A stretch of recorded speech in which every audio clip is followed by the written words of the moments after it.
Ladies and gentlemen, good day and welcome to the Q3 FY22 earnings conference call of Indigo Paints, hosted by ICICI Securities. As a reminder, all participant lines will be in the listen-only mode, and there will be an opportunity for you to ask questions after the presentation concludes.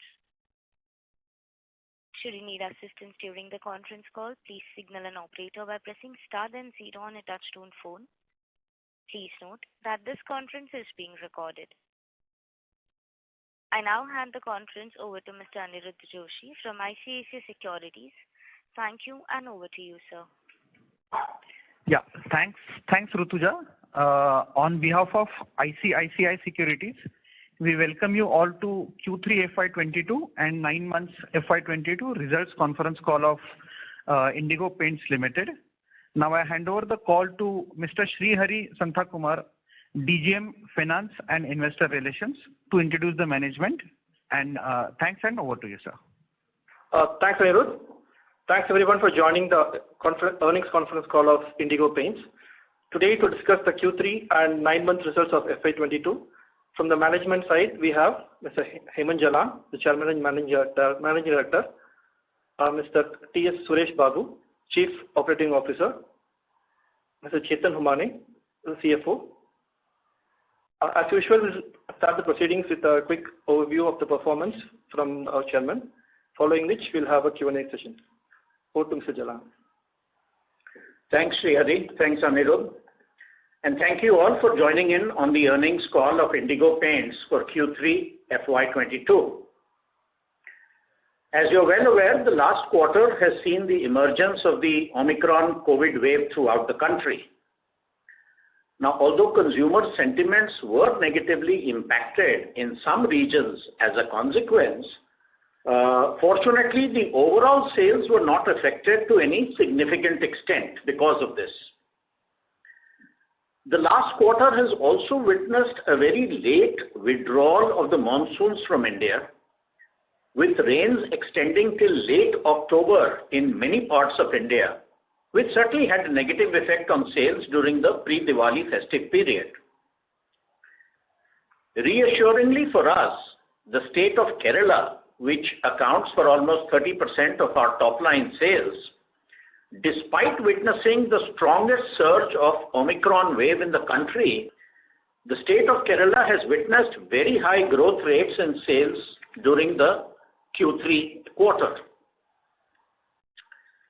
Now, the last quarter has also witnessed an unprecedented price correction in the selling prices of paints, with prices being increased by a total of 14 to 15% in 2 tranches, falling within a 3-week period during the middle of the quarter. Now, normally a 14 to 15% price correction is something that is experienced cumulatively over a 4-year period in the paint industry. This was a long overdue correction to mitigate the effects of unprecedented rise in raw material costs. All I can say is that had the industry initiated these price corrections in a phased manner over the last 12 months, the bottom line of all paint companies would have been much healthier during the last 4 quarters. Now, such a huge increase in selling prices in a very short span of time definitely has a certain destabilizing effect on the market, with channel partners being forced to purchase material in excess to take advantage of pre-increased pricing. Even by the end of the quarter, the channel remains in a slightly overbought condition, and channel inventories have normalized only by end of January. Now, such destabilizing effects tend to distort the actual demand picture and make it slightly difficult to draw accurate conclusions about actual demand being faced for any specific company. Indigo Paints has to play a long-term growth story by continuously increasing its advertising presence and improving its brand equity. Hence, we as a company tend to ignore the short-term compulsions of quarterly profits in the interest of long-term growth, which is necessary for a young company like ourselves. So unlike several other larger competitors of ours who have significantly reduced their advertising spends in Q3, perhaps to shore up bottom lines, we have advertised aggressively on TV channels across India in Q3, including during the second leg of the IPL matches in October, gaining high visibility. This heavy level of advertising will continue in Q4 of this fiscal and during the quarters ahead. Now, the financials for Q3 of FY22 have been uploaded on the stock exchange portals along with our analyst presentation, and we hope you have had an opportunity to peruse them. Compared to Q3 of last fiscal, our Q3 of the current fiscal shows a sales growth of 26.63%. Gross margins had started slipping all the way back in Q4 of the last fiscal due to spiraling raw material inflation. And this slippage in gross margin continued in a downward manner in Q1 and Q2 of this fiscal, has now started recovering in Q3, and we have clocked an industry-leading gross margin of 42.89% in Q3, which is a 117 basis point improvement over the preceding quarter. Despite maintaining our advertising and promotion spends at a very high level in Q3, almost exactly the same as Q3 of last year, and despite the Y-on-Y contraction of gross margins, our EBITDA has grown by 22.83% on a Y-on-Y basis. And we are perhaps the only paint company to register a strong Y-on-Y growth in EBITDA, as all others have shown a significant contraction here. Our EBITDA margin percentage has increased to 14.57% in this quarter, up from 11.92% in the immediately preceding quarter. And it is only very marginally lower than the EBITDA margin percentage of Q3 of the last fiscal.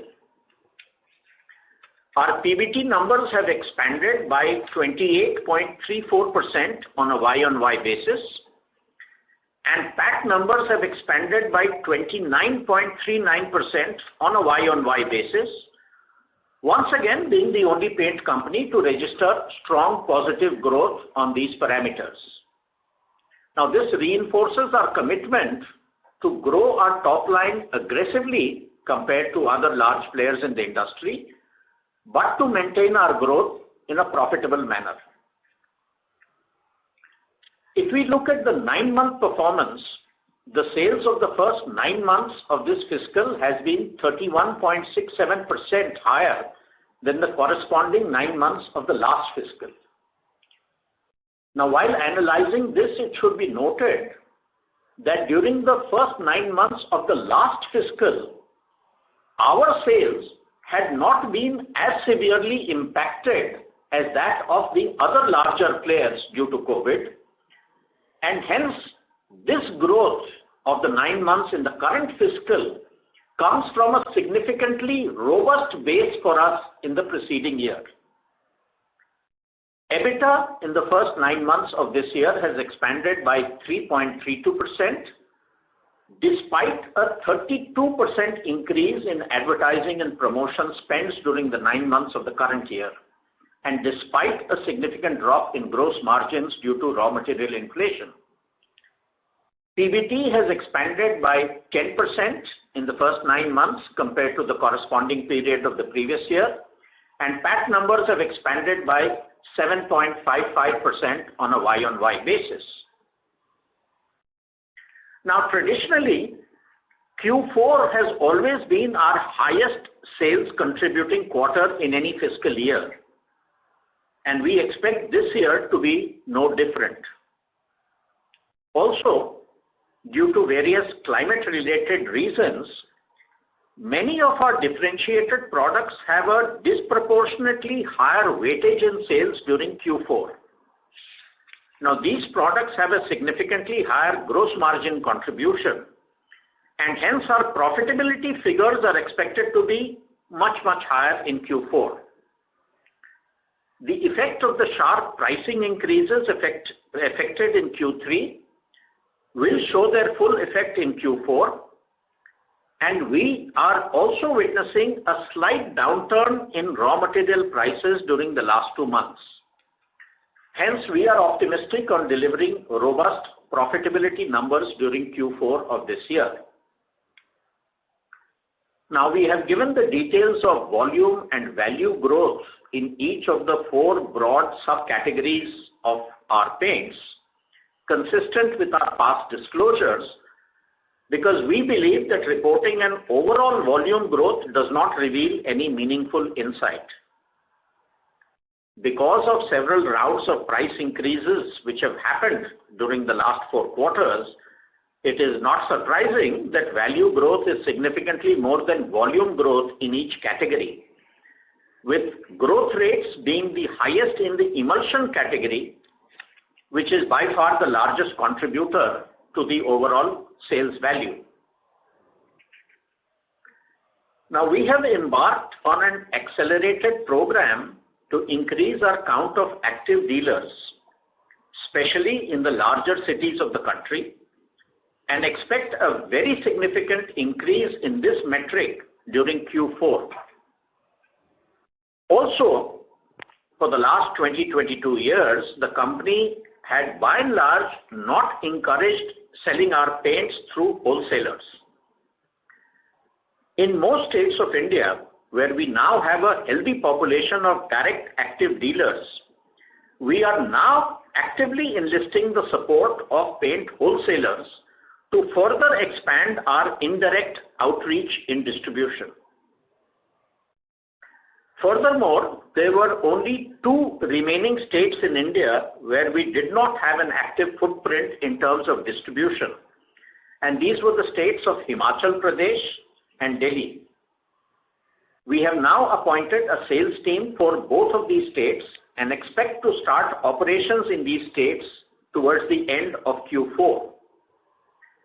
This accelerated thrust in distribution expansion and our spread to new geographies should boost our sales growth in the coming quarters.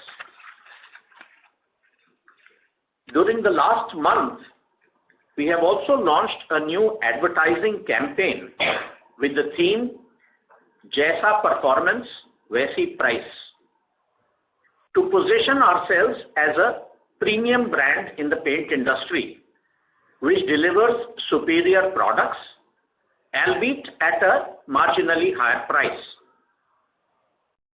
We have also launched a new differentiated product in Q3 called Anti-Odor Paint, a first of its kind paint, which actually absorbs the bad odor emitted in kitchens and bathrooms.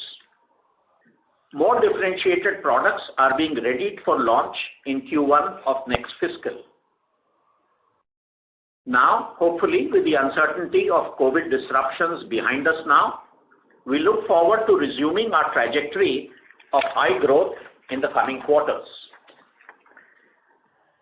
Thank you, and that's all I have to say in terms of an introductory remark, and we look forward to your questions. Thank you very much. We will now begin the question and answer session. Anyone who wishes to ask a question may press star and 1 on the touchtone telephone. If you wish to remove yourself from the question queue, you may press star and 2. Participants are requested to use handsets while asking a question. Ladies and gentlemen, we will wait for a moment while the question queue assembles.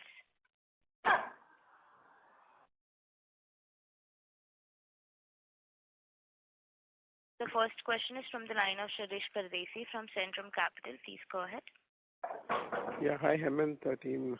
Thanks for the opportunity. Just 2 questions. I think the performance. Sorry to interrupt, Mr. Pardesi. May I request you to speak a little louder? Yeah. Am I audible now? Yes, please go ahead. Yes, please go ahead. Yeah, hi Hemant and team. Thank you for the opportunity and congratulations for the better delivery and improved delivery. Two questions from my side. On the distribution expansion, you mentioned that you target to get it to 17,000. How easy or how difficult it is, because most of the markets has now started opening up.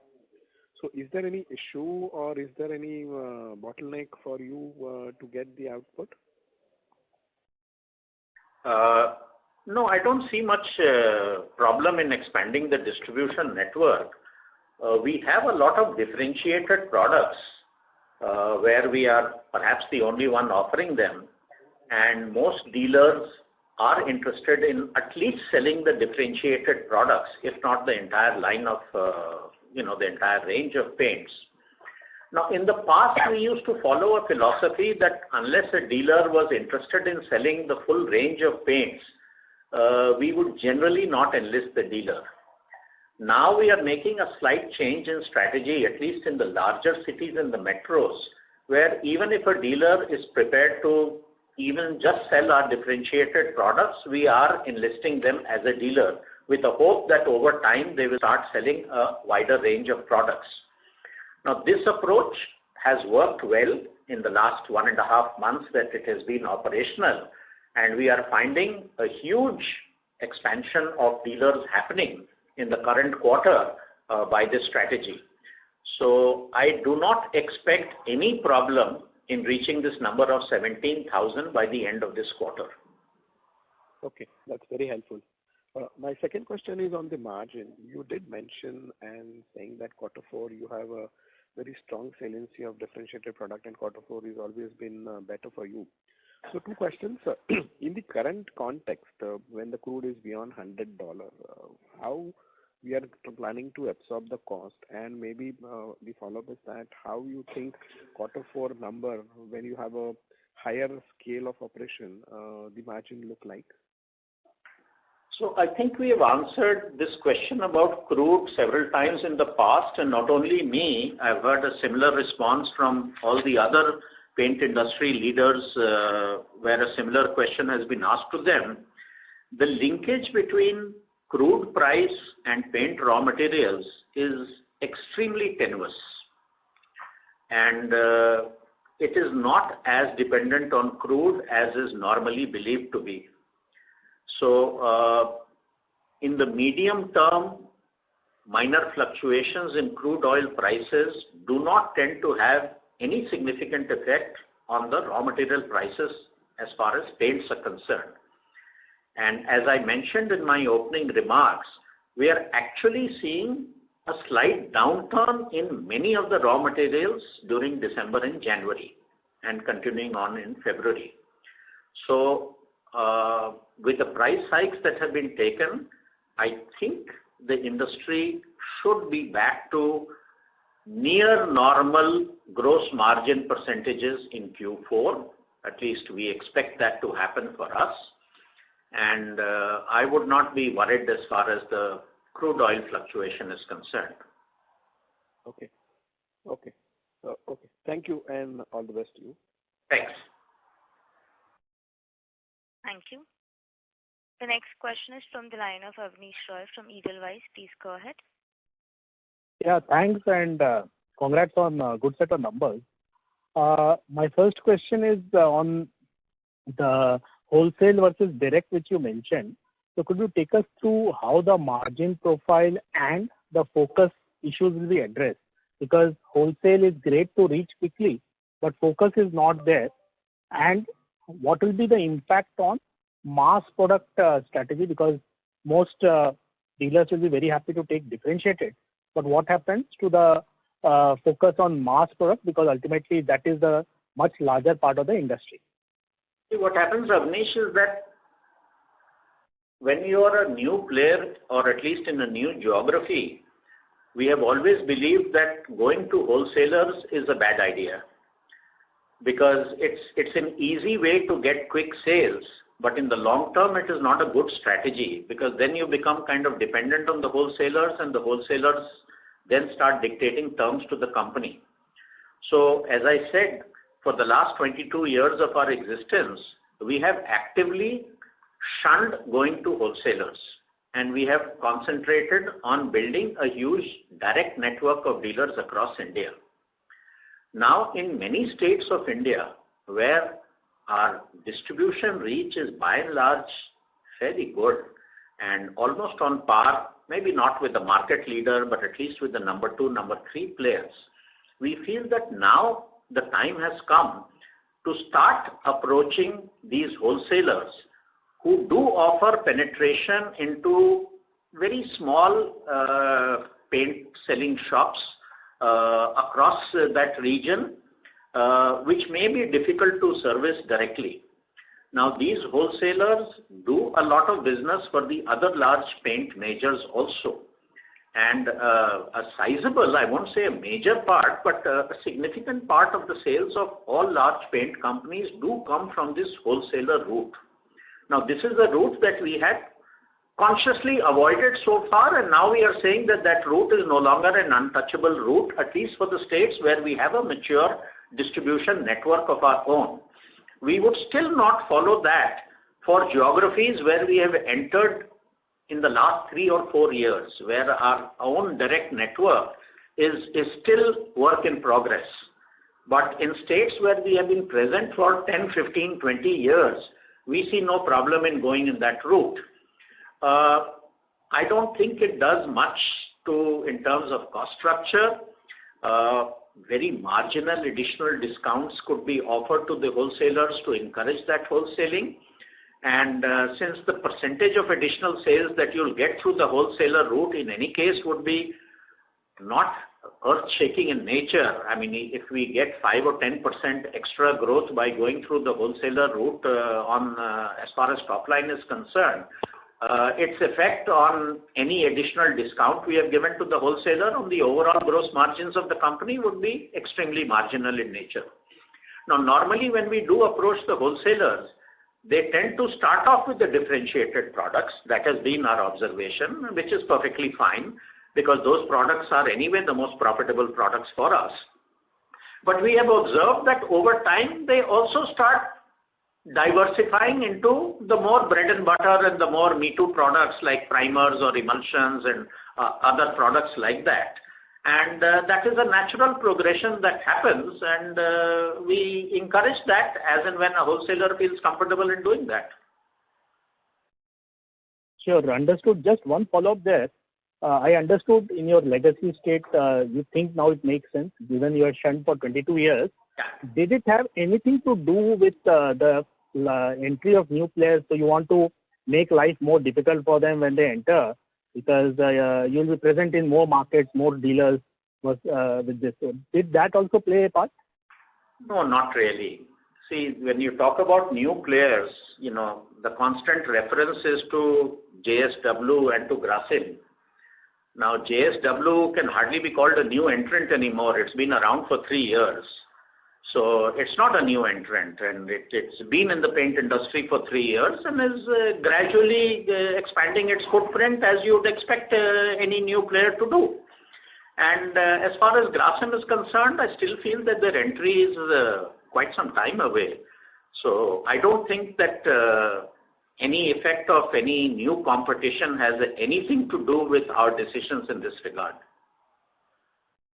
Sure, helpful. My second and last question is essentially your opening remarks. You made an interesting observation that you would have liked industry to take hikes all through the year rather than at very quickly, which happened.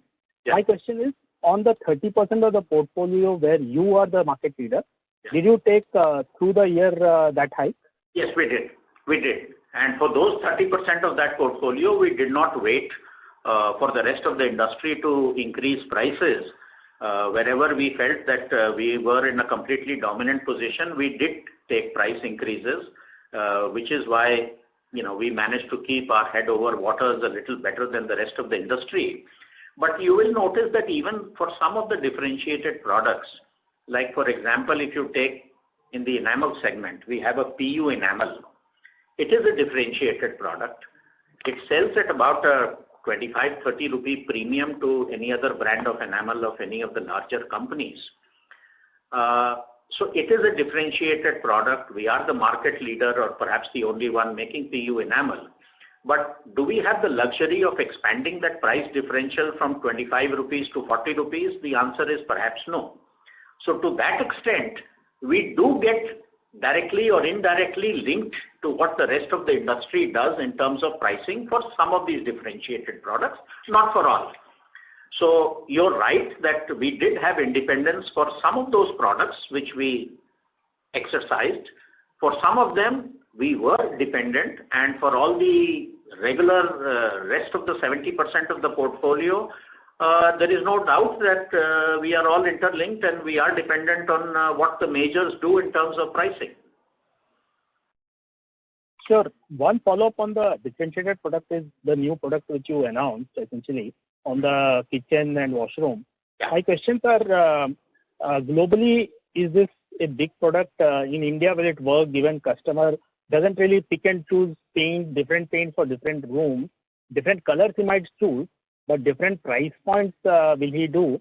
And how is the premium versus a normal paint customer will use in the kitchen and washroom for this product, the order? So you asked several questions. Is it going to be a very big ticket item? The answer is no.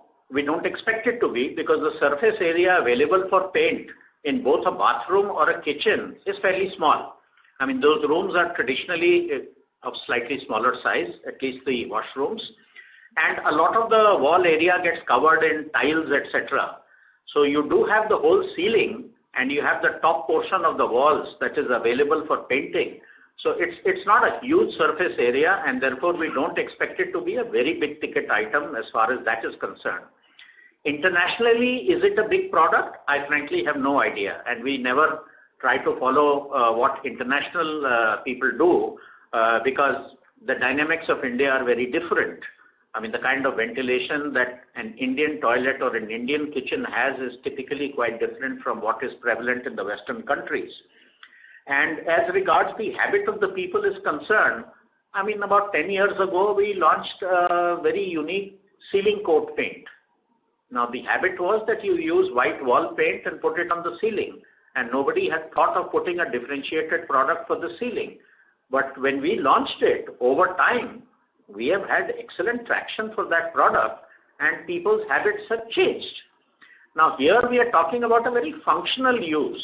I mean, everybody does suffer from, unpleasant odor both in kitchens and in bathrooms. And the price is a little higher than normal paint, but because the surface area and therefore the requirement of paint is fairly small, we feel that the resistance to that would be fairly low, because it's a unique, it's not a paint with a fragrance, let me clarify. It's a paint with a special ingredient which absorbs odor and does not permit that odor to permeate inside that room. So in that way, it's a path-breaking product. But yeah, do we expect great turnover from that? The answer is no. So how much is the efficacy and how long? That was the last question. Well, it will depend partly on how much odor is emitted in those rooms, but roughly 2 years. Okay. Okay, sir. Thank you. That's all from my side. Yeah, thanks. Thank you. Participants who wishes to ask a question, please press star and 1.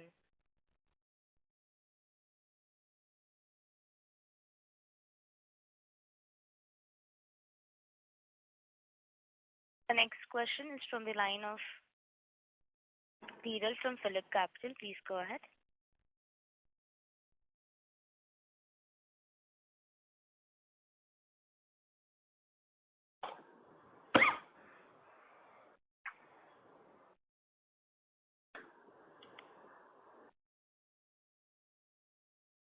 Is there an audio link problem?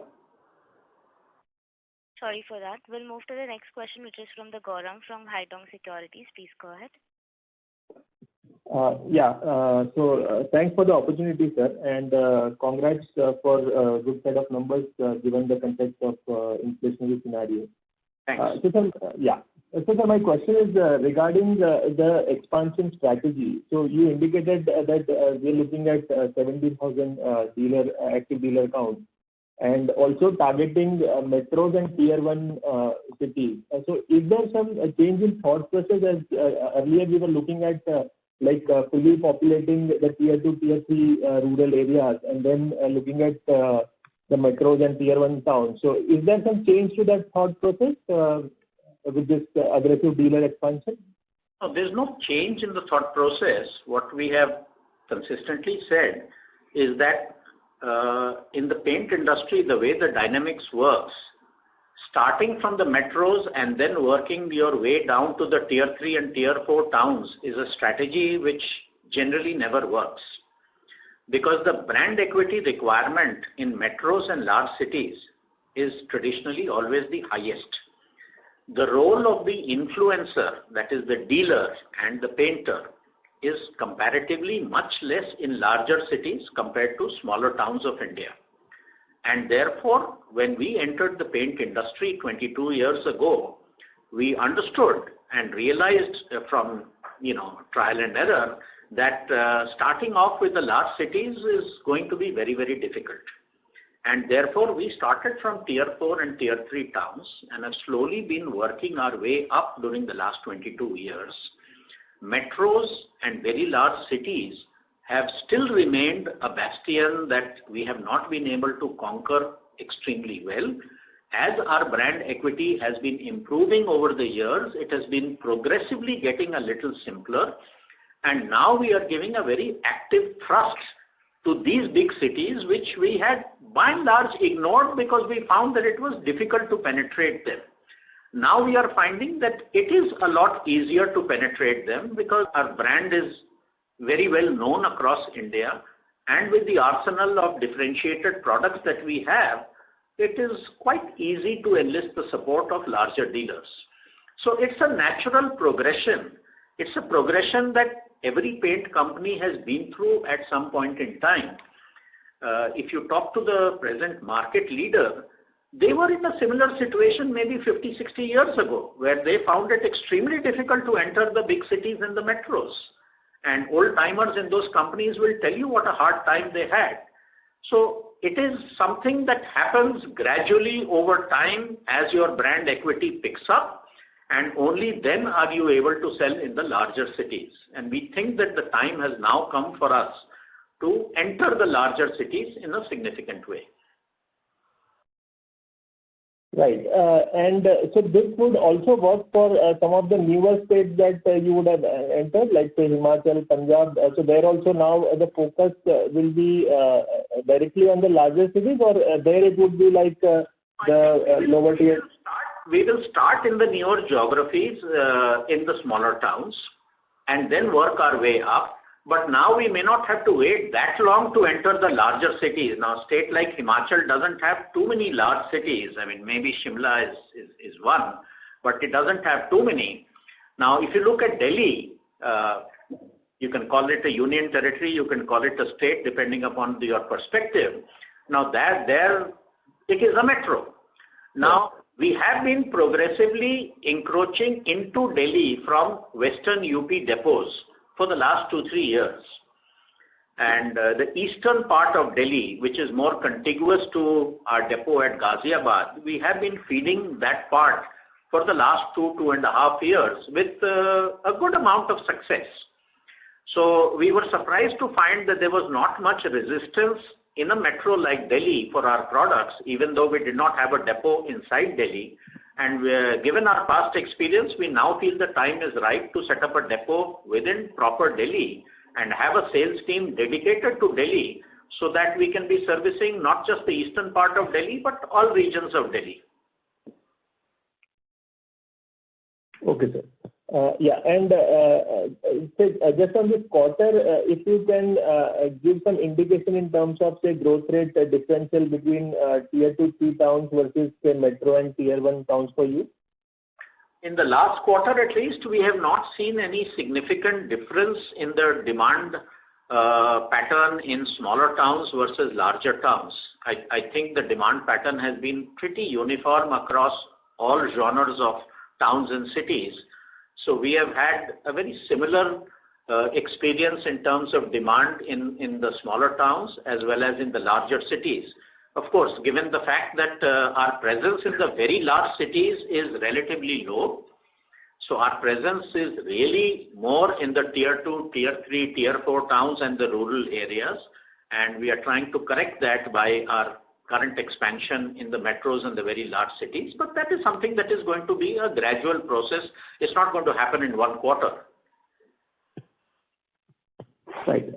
And just finally on the RM inflation part, you indicated that things have largely stabilized and there is some minor softening since December, January. So can you indicate, is this for say TiO2 or this is across the board? No, TiO2 has seen some softening. The biggest raw material inflation had happened with monomers that are used in emulsions.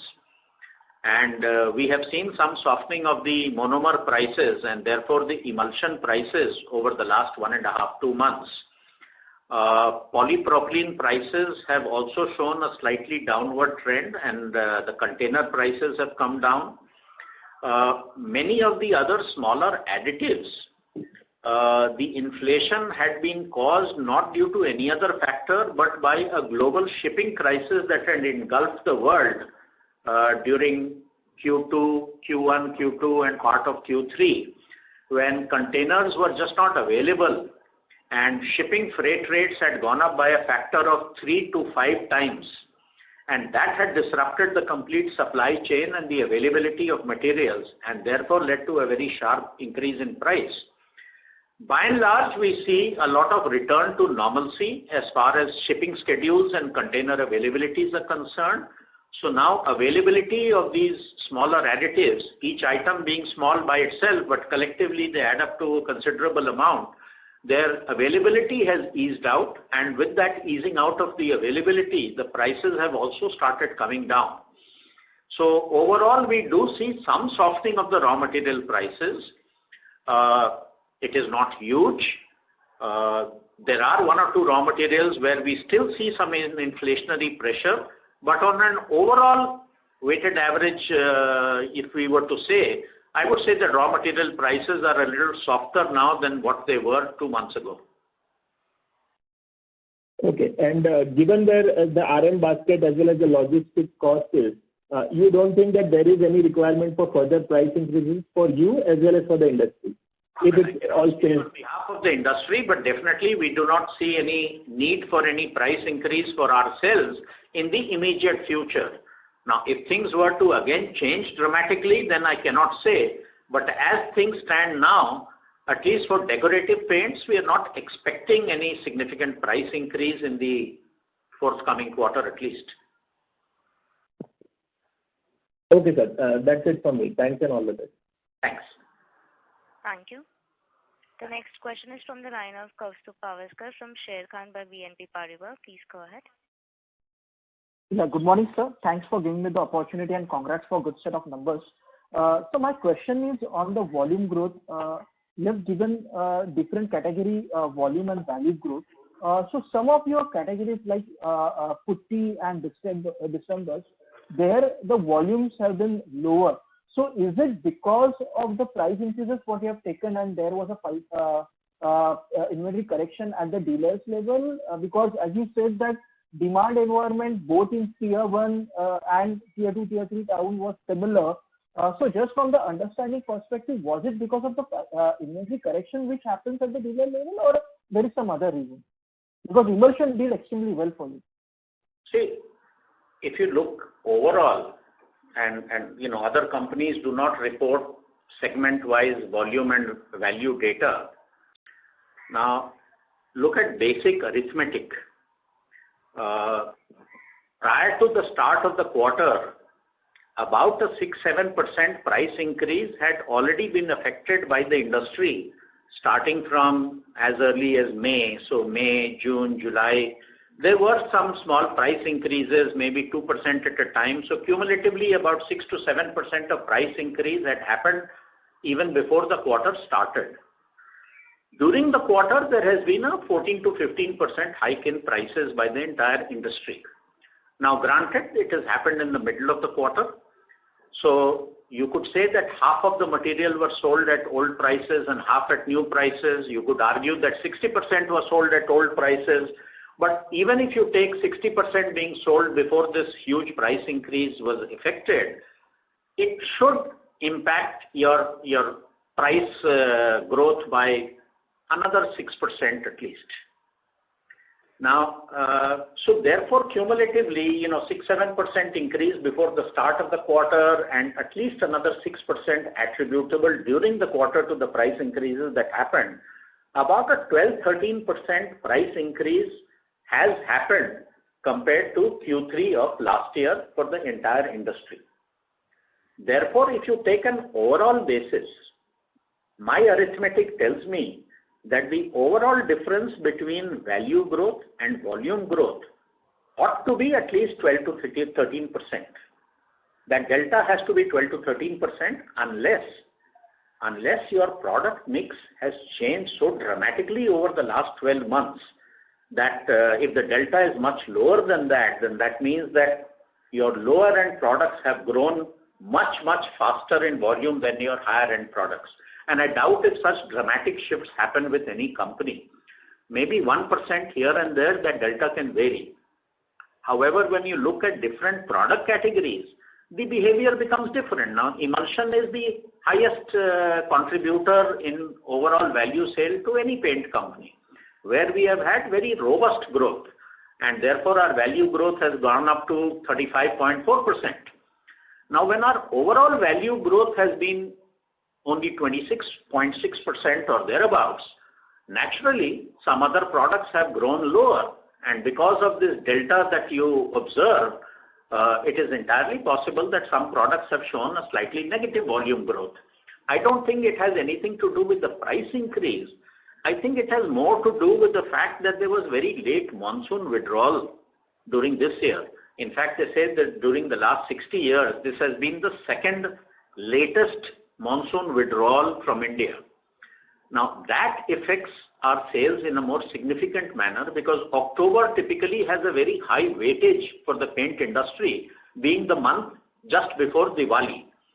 Now, you had rains in almost all parts of India extending all the way till the end of October, till a week before Diwali. And that definitely affected demand. And, we should see some kind of a bounce back happening in the future months for whatever sales or people who could not paint their houses before Diwali. That's a different matter.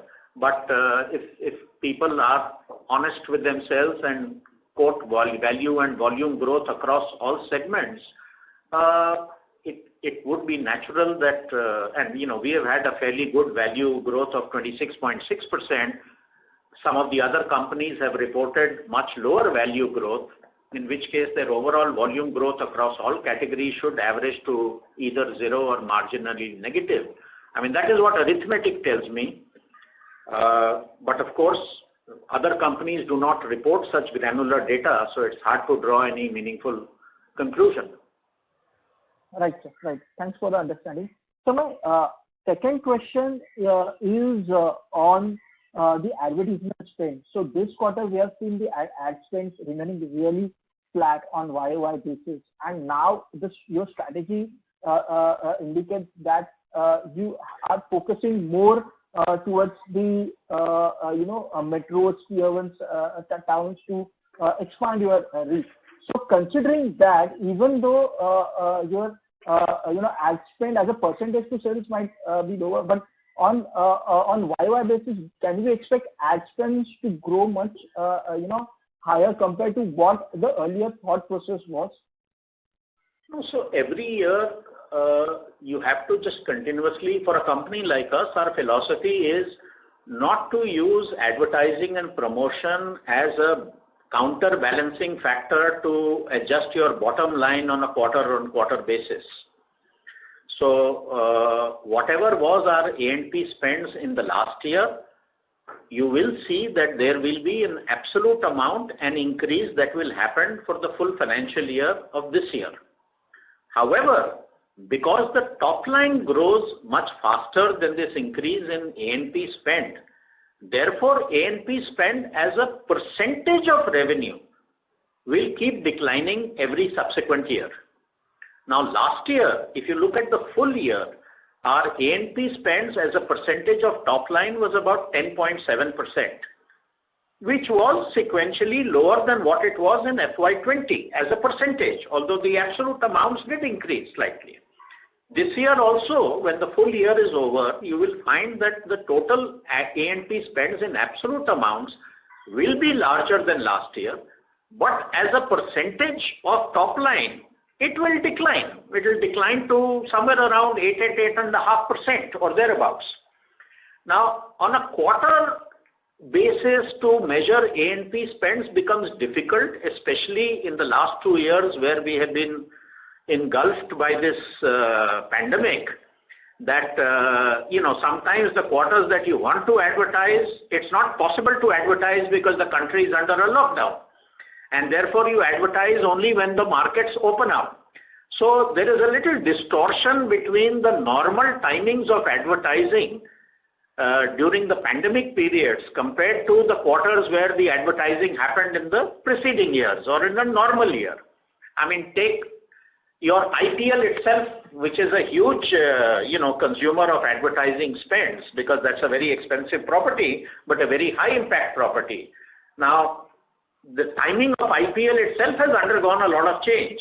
It used to be always held in April, May. It shifted to September, October in FY21. This year we had part of it happening in April and part happened from mid-September to mid-October. So because of that, if you compare quarter-on-quarter basis, year-on-year basis for a particular quarter, you will see some distortions until normalcy returns as far as the pandemic is concerned. If you look at the 9-month performance, our A&P spends have gone up by 32% compared to the similar period of the last year. Okay. So I maintain what I said. When the whole year is over, you will see a healthy growth in the overall A&P numbers, but as a percentage of top line, you can expect to see a decline compared to the previous year. Right, sir. Thanks for the understanding and all the best for the future quarter. Thanks. Thank you. The next question is from the line of Akshay Thakkar from Fidelity International. Please go ahead. Yeah, hi sir. Congratulations on a good set of numbers. I had one question regarding the comment that you made in your presentation and also in your pre-question speech about Q4 being seasonally strong for you, and when you think margins and top line will be better. Since you are relatively newly listed and we've not seen the kind of seasonality play out, could you just help us understand, when you talk about Q4 being a strong quarter for you, what does that translate into in terms of seasonality? I'm happy to take guidance on how large Q4 is to overall year, or typically do you see Q4 grow sequentially over Q3? And the reason that I asked that question is that if I see other paint companies... Sorry to interrupt you, Mr. Akshay. Can you just repeat your question, because we got dropped on the call in between your question? Sorry, my question was, you called out strong seasonality in Q4. Could you just help us understand how that seasonality plays out? I'm happy to get a number in terms of Q4 being X percentage of full year, or if sequentially you see a growth. And the reason to ask this question is, if I look at the numbers for other paint companies, we generally don't see that seasonality. Q4 is typically flat or maybe slightly lower compared to Q3. So I just love to get your inputs on this. Thank you. You're absolutely right that other companies do not show a peaked sales in Q4, whereas if you analyze our data for the last 3-4 years, you will always find a peaking in Q4. Now, Q4 and the first half of Q1, which follows, are, for climate-related conditions, the strongest period for the paint industry in terms of actual painting activity. Because this period from January all the way till May is a period which is devoid of any monsoon rain in any part of India. However, how each company tailors its overall incentive packages to the channel make a difference between the shift from Q4 to Q1 or vice versa. Now, let me be more specific. There are some paint companies, and I won't name them, who like to start the fiscal year on a high note, and therefore they come up with huge discounts for the channel in April. Now that has been their pattern for all years for the last 10-15 years. So what happens for those companies is that the channel partners tend to destock the products of those companies during March in anticipation of huge discounts coming on the 1st of April. And therefore, for those companies, Q4 sometimes becomes one of the weakest quarters and Q1 is a bumper quarter. We don't follow that pattern. In fact, many of our schemes and discounts for the channel partners are heavily geared towards Q4. We have huge annual benefits for the dealer in terms of annual volume rebates as well as foreign trip schemes, etc. And therefore, our sales in Q4 tend to be very high. And for us, Q1 is not as high a peaked quarter as it is for other companies. So that is because of the policies that companies have traditionally followed, that for us, Q4 is always the strongest quarter.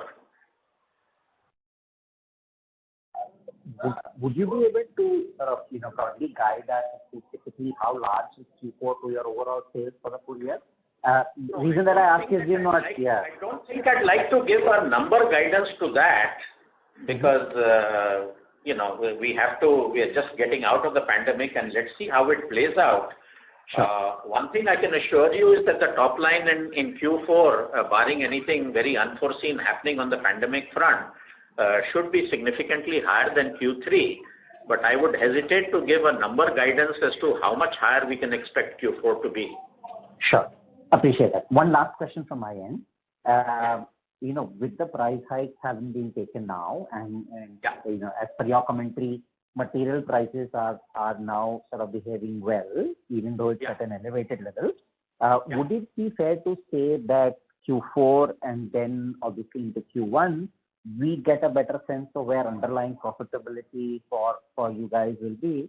I understand last 4 to 6 quarters have been very volatile, but would you think that Q4 and Q1 will get a better sense of where underlying profitability for the business is? Absolutely. Unless some other disruption happens either on the pandemic front or on the raw material front, and let's pray to God that neither of the two take place, I think you should see Q4 margins coming out to be a harbinger of things to come in the subsequent quarters. So I think we would expect Q4 gross margins, EBITDA margins, everything to kind of normalize to the percentages at which they were at or something close to that as far as Q4 is concerned. And we would expect hopefully that to continue into Q1 of next year. Okay. Excellent. Thank you, Thank you. Thanks. Thank you. The next question is from the line of Chetan Ginodia from Alpha Accurate. Please go ahead. Hello, Hemant sir. Thank you for the opportunity and congratulations for a great quarter. Sir, I wanted to ask with respect to our other expense line item.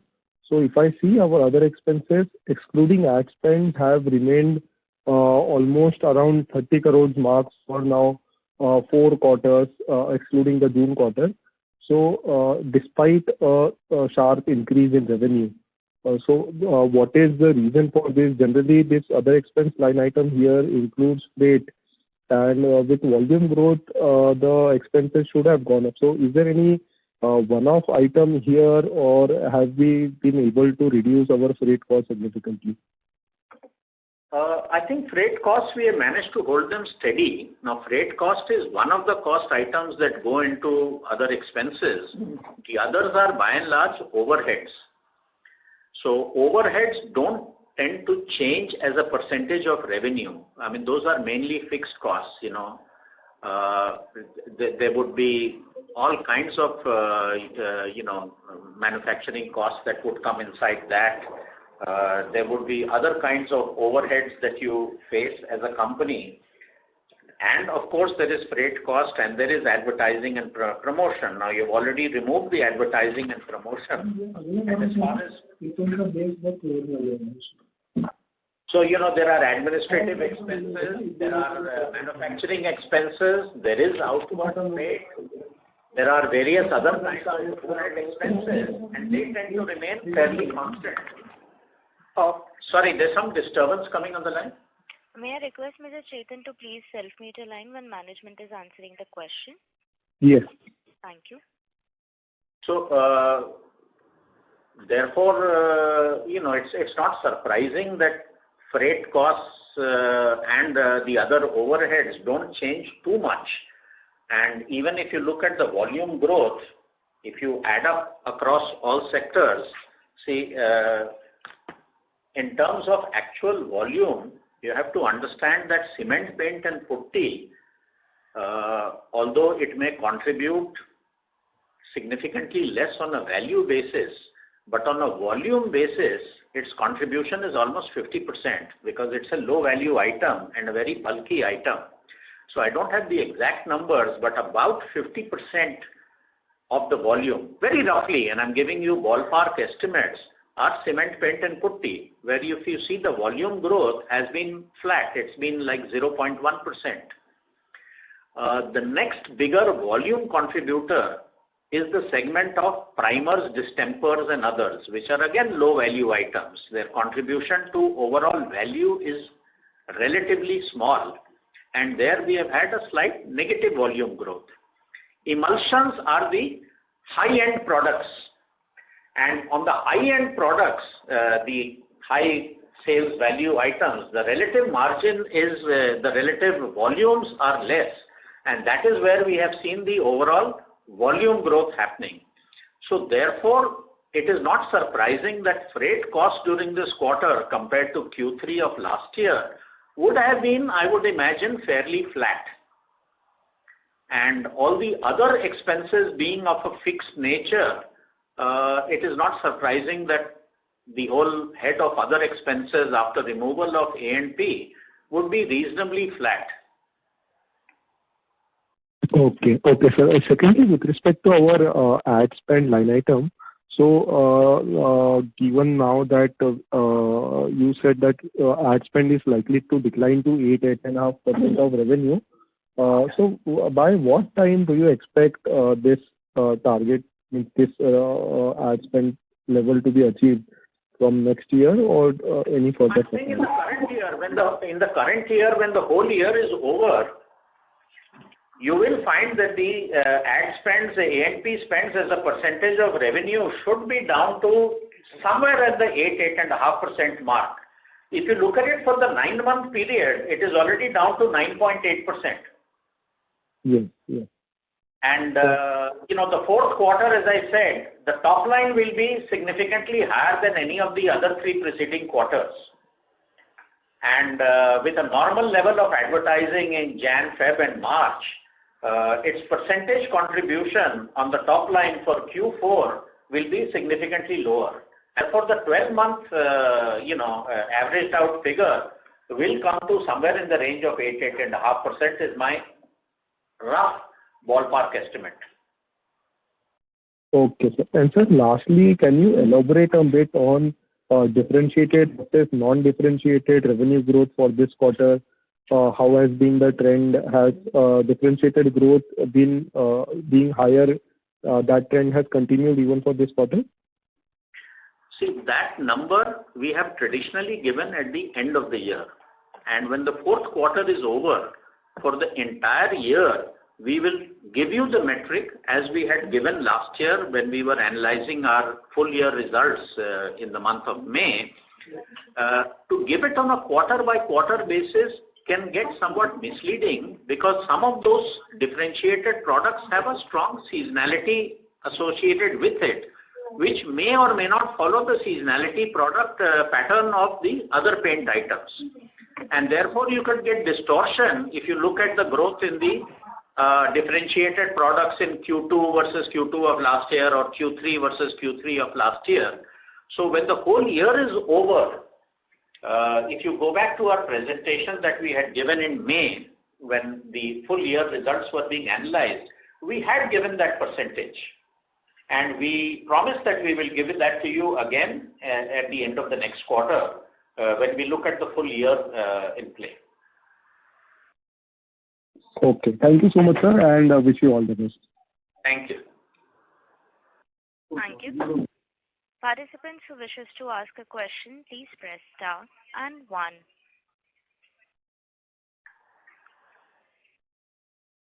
The next question is from the line of Tejas Shah from Spark Capital. Please go ahead. Hi, sir. Thanks for the opportunity and congrats on good set of numbers. And also special thanks for industry-leading data disclosure, detailed presentation, and very patient and insightful concalls that you host. Sir, my first question pertains to, we are hearing a lot of real estate revival after a gap of almost 5-7 years. So, are you seeing any such project business revival in your overall revenue base, and what will be the share of project business in our overall revenue? Our direct project business is negligible. We have not pursued that segment. The reason is, Tejas, that this project business that you talk about and the real estate players, etc., they are by and large active in the metros and the tier 1 cities. You don't find established real estate players operating in tier 4 towns, where most construction that happens is by and large by small builders or by individual contractors, people building individual bungalows for their own dwelling. Now, since our presence in the metros and the very large cities has been so far somewhat weak, which we are now actively trying to correct, it would have been wishful thinking on our part to try and attack that project business in these large cities. So we have stayed away from that as yet, and it may be a couple of years before we start pursuing that. Having said that, please understand that on an overall basis, the amount of paint that goes into new construction is probably around 15% and about 85% going for repainting. Now, these numbers could be slightly different by 5 percentage points from company to company, depending upon its exposure in large cities versus small towns. But roughly, that is the rough ballpark that we talk about. Therefore, changes in real estate players' fortunes, which is anyway a small tip of the iceberg as far as overall construction activity in India is concerned, because these players are operating in a handful of 15-20 cities in India, and that is not the real Bharat. So if you want to understand the construction activity throughout the country, I think you have to look at cement consumption and construction steel consumption on an overall basis, rather than looking at the fortunes of these few listed players who are operating in large cities. But yeah, to answer your question directly, we do not pursue project business as yet in any active manner. Very, very clear, sir. So second question is on your dealer network. So how many of our 15,000 dealers today will be exclusive today, and is that concept still relevant? Second is just an associate question there. 44% of our dealer network has tinting machine. Would it be fair to assume that 44% of this our network must be contributing 60-70% of our turnover?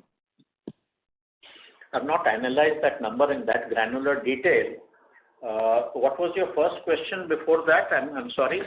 It's exclusive dealers out of 15,000 that we have. Dealers. See, exclusive dealers is a concept that is by and large not existent in the paint industry.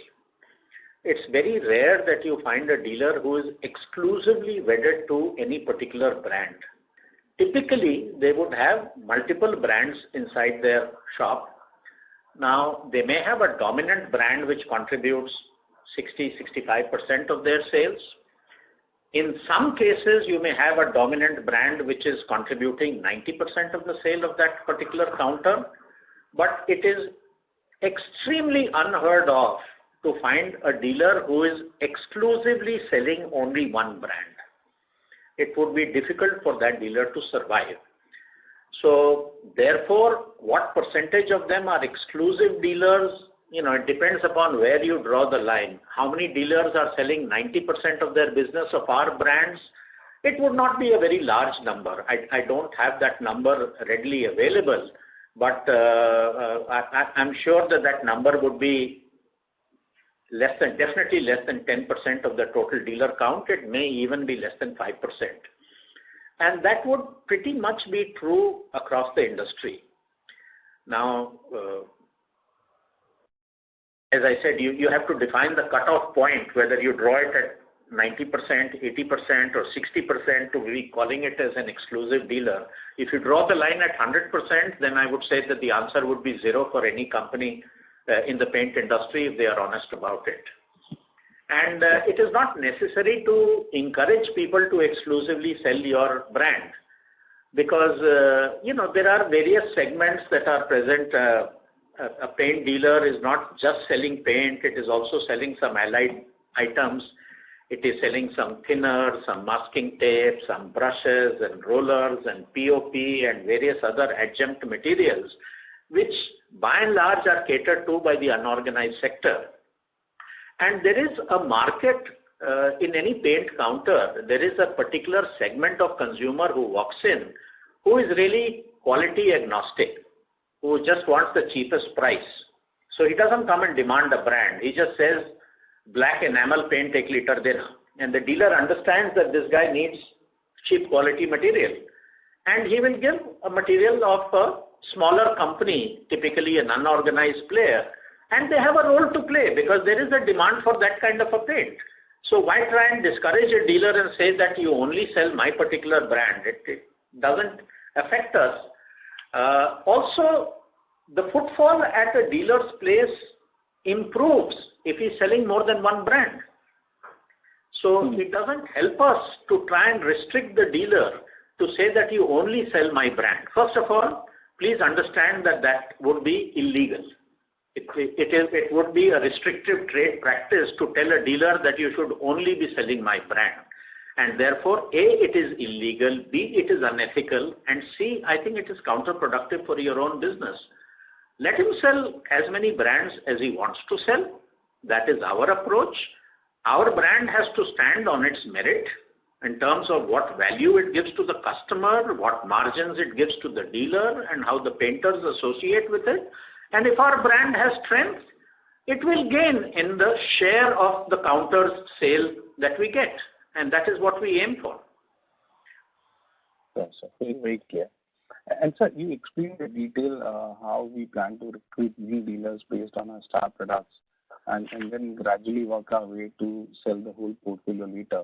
So does it mean that as of today, a large part of our network, what is there today, deals in our total entire portfolio? Or over there also it is 80-20 principle, even though on paper they are dealing with all our products, but it is largely skewed in favor of our... I'm sorry, your voice is a little muffled. Repeat your question. I didn't quite get the question. Sure, sir. I'll repeat it again. Am I audible now? Yeah, it's a little better, please. Okay. Yeah. So, sir, you mentioned that how we are planning now a change in the strategy where we are recruiting dealers based on our star products first and then gradually work our way to sign up them to sell our entire portfolio. Now, does it mean that out of our the existing 15,000 dealers that we had today, they were dealing in our entire portfolio and not only in our star products? Most of them were, because the overall earlier strategy was that unless he is willing to sell a much wider range of products which are beyond the differentiated exclusive products that we have, we would typically not enlist their support. Now, to say that existing 15,000 dealers, were there any dealers who were only selling exclusive products? Yes, there would have been a few. But by and large, they were dealers who were selling more than just those exclusive products. Now, the change in strategy that I was talking about applies only to the larger cities and the metros. And they apply to only those geographies where we have developed very good count of active dealers, at least in the tier 2, tier 3 and tier 4 towns. And then to attack these larger cities, we are saying that, okay, even if somebody wants to only buy 2 or 3 of these differentiated products, we are willing to make a beginning with you. And we find that in less than a month, 20% of them come back and say, can we also buy your putty, or can we also buy your primer or your emulsion? And a few of them even come back and say, can we also install your tinting machine, which is a very welcome step. And that is how that progression will happen. Wow. And so last, slightly a broader landscape question.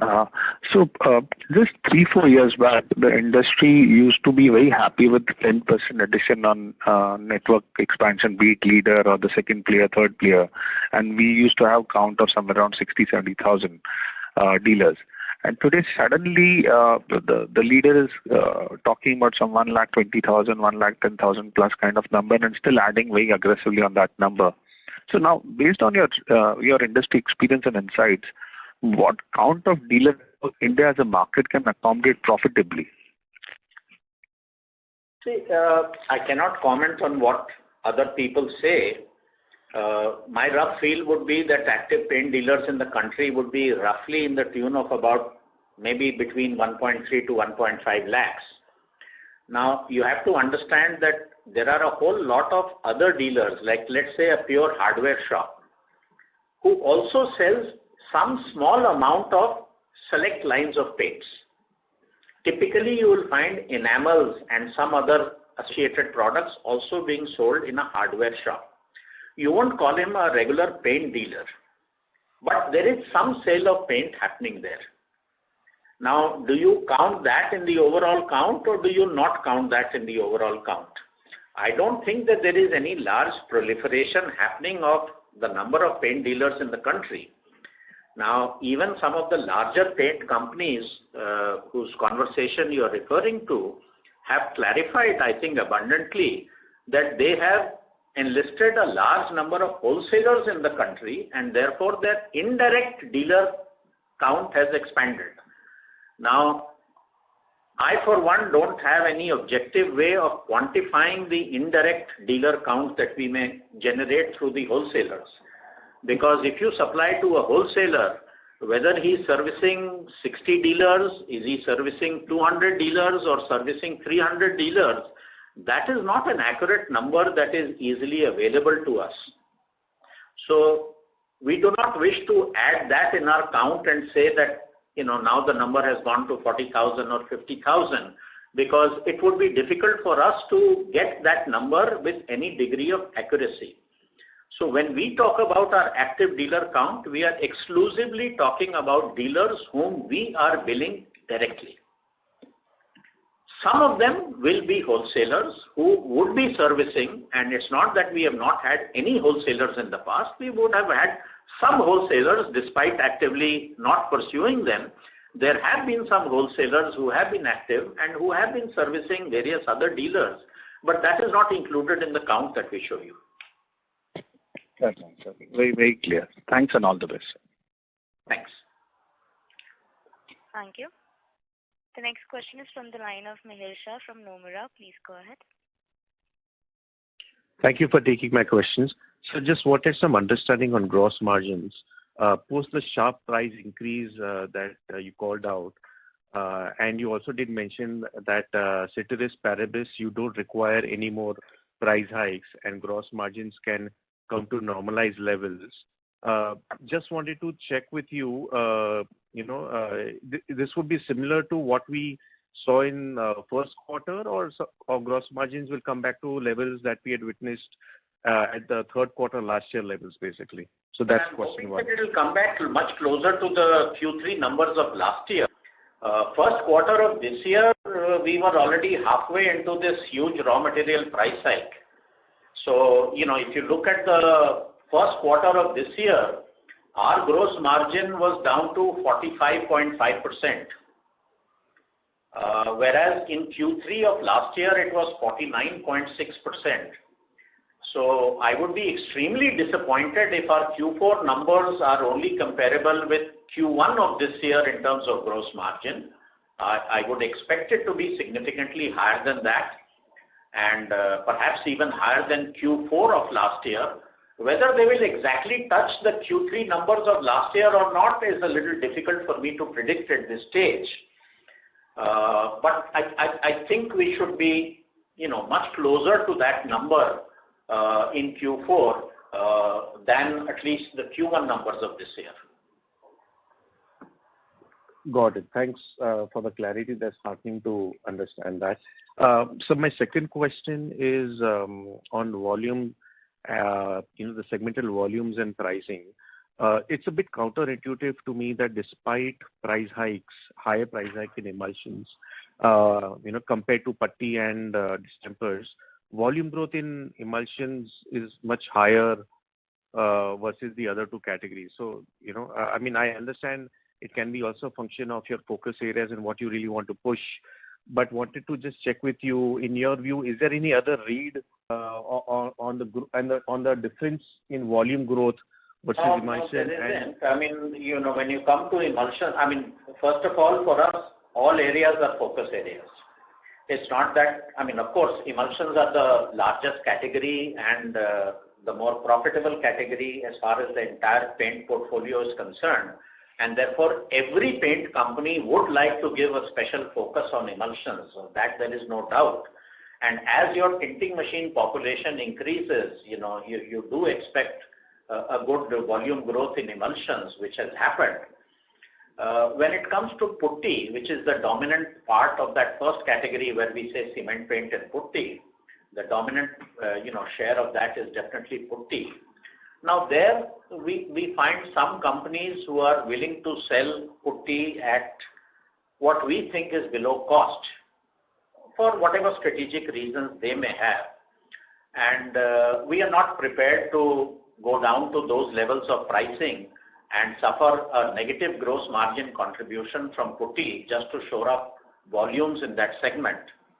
So whatever putty we sell, all segments, if we cannot sell a product profitability due to whatever competitive action that maybe exists, we'd rather make that up in some other category rather than follow the herd mentality and drop prices to an unreasonable level where we are bleeding money in any particular category. So putty has seen a lot of intense competition from some players who have just decided to go extremely aggressive on pricing there. And some companies like us have said that fine, we will sell only people who want a certain quality and are prepared to pay the price. If you look at the 9-month performance, we have had a decent positive growth in putty. Now, when you analyze quarter of one particular quarter versus the same quarter last year, you are likely to face some aberrations for which, it's very difficult for me to give a very valid explanation that this is the reason why the growth in this particular segment was less and in this particular segment was more. I think a more meaningful conclusion can be drawn when you take the whole year into consideration. See, especially in COVID times, you have to go back and think, what happened in Q3 of last year and what has happened in Q3 of this year. What has been the monsoon withdrawal pattern in Q3 last year? What has it been this year? What was the trajectory of COVID in the same period last year? What was it in this year? So there are many confounding variables that come in. And, it's very difficult to give a really objective answer. But we track actually internally, we are tracking volume growth on a year-to-date basis. And there, putty does have a decent volume growth in the 9 months put together. And the exact figure for the whole year, we will put out when the fourth quarter is over and we are analyzing the full year. And I think you will see a reasonably decent volume growth in putty. It would probably not be as high as emulsions because of the competitive price pressures that I've talked about, but it will be significantly positive. Understood. Thank you. I was merely asking it, a question like this because I wanted to just check on your strategy and trend going forward, and if a volume shift or a focus shift again comes back, it may have a pressure on margins linking to my first question. So I just wanted to get a No, we will not sacrifice margins just to chase top line. And that has never been our strategy. To get growth at any cost is not a philosophy that we subscribe to. Yes, we would like aggressive top line growth, and we have been giving fairly good top line growth numbers consistently. But we also keep an eye on the bottom line to make sure that the bottom line also continues to grow in a healthy manner, and we don't throw that to the winds in the pursuit of top line growth. But our focus is there on all categories of paints, and for us, we would like to show a similar growth across all categories. It doesn't always work out on any particular quarter. Got it. No, thank you very, very much for your understanding. I think it is quite clear. Thanks, sir, and wish you all the very best. Thanks. Thank you.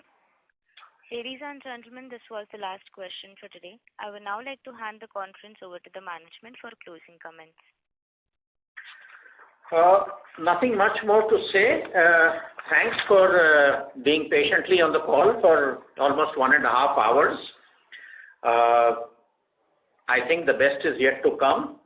It has been difficult for a company like us to follow any consistent strategy during the COVID times because we have been in a stop-start mode for the last 2 years. And for a young company like us, we need a slightly uninterrupted runway of time to play out the strategies the way we would like to and the way we were doing prior to the COVID pandemic. Hopefully, all that is behind us, and we can think of strategizing how we wish to go ahead in a more consistent manner without having to do with unexpected stop-start actions. So I hope that, I think we have delivered industry-beating numbers on both the top line and the bottom line as far as this is concerned, this quarter is concerned. I hope that the numbers for Q4 would be even better relative to the rest of the industry, and look forward to interacting with you 3 months down the road. Thank you. Thank you. And thanks to ISEC for hosting this call, and thanks once again for listening in. Thank you so much.